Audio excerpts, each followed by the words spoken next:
Hey guys, so we have another great full body workout for you now. So what we're going to do is something called heel elevated squats. Then we're going to do a bent over row low to high. Then we're going to do a one arm press. Then we are going to do a wide grip upright row, wall tricep extensions, and we're going to finish off with some leg raises. So again, hitting all our muscles in our body. So the first one is heel elevated squats.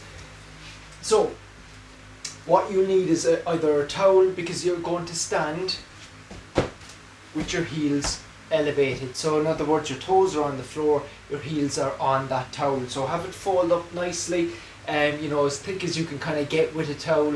If you have like weight discs, if you're someone who uses dumbbells that you click on weights, then you could use two of the bigger discs. You could use two spokes that are the same thickness. The best thing to do is get a bath towel and roll it up into this shape so that you have the kind of a nice thickness there to stand on. So this is going to put more focus on the front of our thighs. So it's a squat with a real focus on your quads, the muscles in the front of your thighs.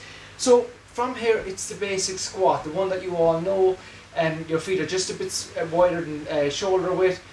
Again, as always, brace position, feet really screwed into the floor. I know you're on a towel, but you still want to get that. You don't want to just be loose. You want to keep everything nice and tight. So feet planted into the floor and on the weight, obviously. Bum tight.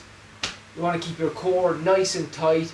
Going to keep the shoulders back and chest high. So what I mean by chest high is you don't start lowering your body like this. You're keeping nice and upright and open chest. Okay, so squatting down, standing back up again. That's it. Keep the knees pushed out. You don't want to buckle in like this. Squatting down, standing up. Obviously hold the weight to your chest. If you want to go heavier with it, hold like a goblet squat, hold the weight to your chest. Squatting down, standing up, you'll feel it. I even felt it there, that there's more of an emphasis on the front of your leg. If you're a total beginner, then squat onto a chair. So sit back. It allows you to sit back. So if you're someone who's bad flexibility and you're bending forward when squatting, put a chair behind you, sit back onto it, stand back up. Don't roll when you're getting back up. So that's a heels elevated squat. So next one is the bent over row low to high. So for this, what we're doing is bending at the waist. Again, that braced position, everything's nice and tight, and we do different row variations. With this one, what we're doing is we're starting out palms facing each other, rowing low. So rowing to hips, and then you come forward, and before you go again, twist the weights. So face this position and row underneath your chest. Okay, so that's the high row. So low row, high row, twist, low row, twist, high row. Again, pinch your back. As I said before, it's like as if you're holding a piece of paper between your back muscles, if you're trying to really hold something tight. So squeeze those back muscles, mind muscle connection as always. Low row, high row, keep the back flat, keep your eyes looking down. That would be one rep. So you're actually doing two movements, which is one rep. So do 10 reps in total. Pick a nice weight. So that's 1, 2, and again, concentrating on the muscle. It's also going to hit your arms, so fantastic.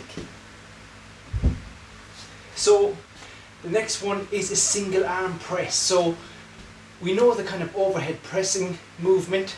So again, nice brace position, everything's nice and tight. Pressing overhead, you can put this arm out to the side for balance, or here. This brings in your core because you're stabilizing your body.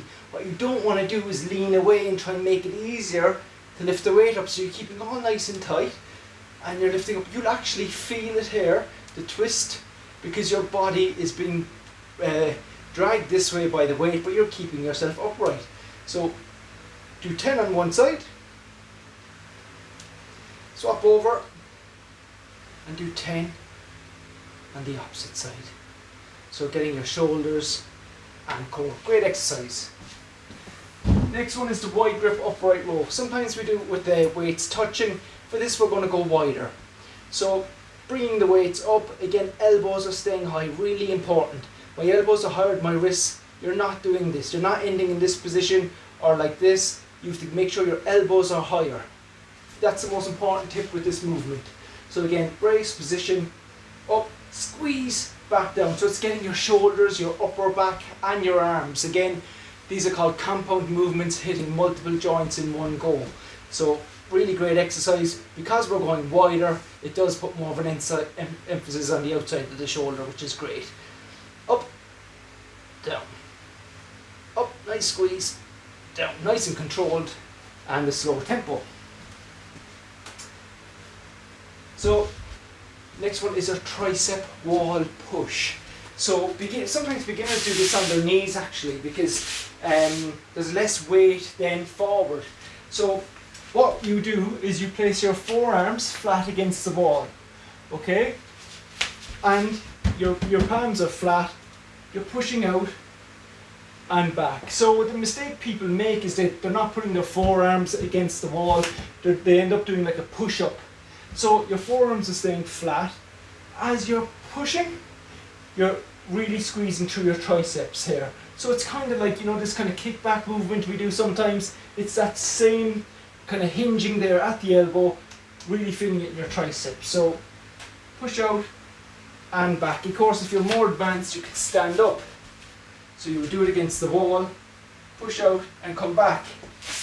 If you're more advanced again, you step further backwards. The more you step away from that wall, the more difficult it's going to be. So if you step well back, keep your back nice and flat, pushing away, squeeze through the triceps, the back of your arms, back down, forearms against the wall, push away from the wall, nice squeeze, and back again. So really good movement. Make it difficult so that when you get to your 9th rep, it's a struggle. You know, you're able to keep good form though. You do the 10th rep and you know, you think, right, that's really pushing it now. I don't think I'd be able to do 11 or 12 with good form because my muscles are getting sore. That's the kind of intensity we're looking for. So if you're able to do 9, 10, no problem. You've made it too easy. Stand further away from the wall next time you're doing it. So next one we're going to do is leg raises. So hitting our core. So very basic exercise, raising your legs all the way up and back down again. Okay, so you can either look at your toes or you can lie flat looking straight up. So some people prefer to raise the shoulders and look at their toes because it really puts your lower back down into the ground. So if you have any lower back problems, this can help. For some people, when they're doing ab exercises, they find it okay on their back when they're lifting their legs, and for others they find it better when they're moving their upper body and their legs are stationary. So if this one doesn't suit you, this leg raise exercise, and then instead do a different ab exercise like a crunch, do a heel tap, and do a legs up crunch. So these are all different ones that we would do anyway.